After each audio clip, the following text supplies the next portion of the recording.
आज की इस वीडियो में हम देखेंगे यूएफ या बीओएफ का जो इशू आता है जनरेट शिफ्ट करने के टाइम पे उसको हम कैसे रिजॉल्व कर सकते हैं।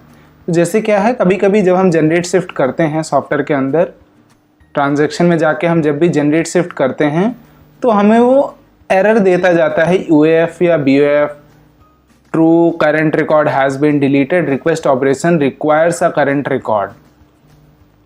ये एरर एक्चुअली में आता कैसे और इसको हम फाइंड आउट कैसे कर सकते हैं, रिजॉल्व करने के लिए फाइंड आउट कैसे कर सकते हैं।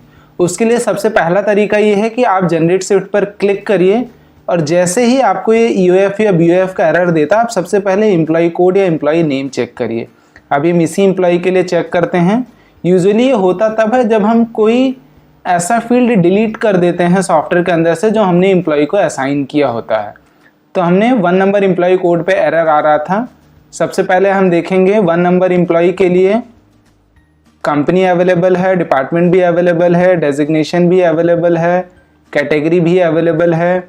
अब अगला हम शिफ्ट चेक करते हैं। ओके, अभी जैसे देख सकते हैं इस एम्प्लॉय को हमने जी शिफ्ट दिया हुआ है लेकिन जी शिफ्ट सॉफ्टवेयर में अवेलेबल नहीं है। अब अगर हम फाइल में जाके शिफ्ट मास्टर में देखें, ओके, तो यहाँ जैसे देख सकते हैं जो जी शिफ्ट हमने क्रिएट की थी वो अवेलेबल नहीं है।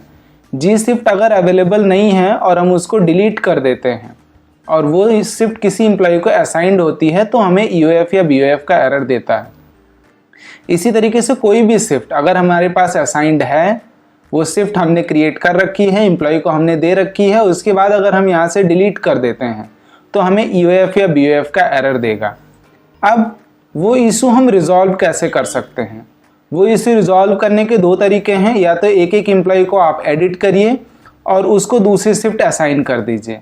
अगर वो नहीं करना चाहते हैं तो जिस नाम से आपकी शिफ्ट पहले बनी हुई थी उसी नाम से आप एक और शिफ्ट क्रिएट कर दीजिए। हम जी शिफ्ट एक क्रिएट कर देते हैं, टाइमिंग डाल देते हैं 9 बजे से लेकर के 18 तक, ओवर टाइम में हम डाल देते हैं 4 घंटे।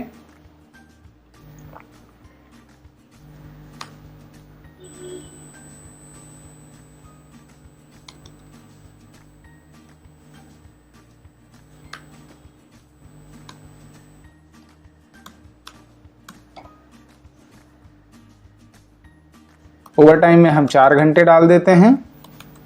4 घंटे डाल के हम इसको सेव कर देते हैं। तो अब हमारे पास सॉफ्टवेयर में जी शिफ्ट भी अवेलेबल है। अब अगर अभी हम जनरेट शिफ्ट करने जाएंगे तो अब हमें वो एरर नहीं देगा। तो यूजुअली यूएफ या बीओएफ का एरर हमें तब आता है जब हम कोई मैंडेटरी फील्ड है जो हमने एम्प्लॉय को असाइन किया हुआ है, खासकर ये शिफ्ट के साथ में ही होता है, वो फील्ड अगर हम सॉफ्टवेयर से डिलीट कर देते हैं तो हमें यूएफ या बीओएफ का एरर आता है। एक बार या तो हम वो फील्ड दोबारा से ऐड कर दें या उस एम्प्लॉय के लिए उस फील्ड को हम चेंज कर दें, कुछ नया असाइन कर दें, तो यूएफ या बीओएफ का एरर गायब हो जाता है।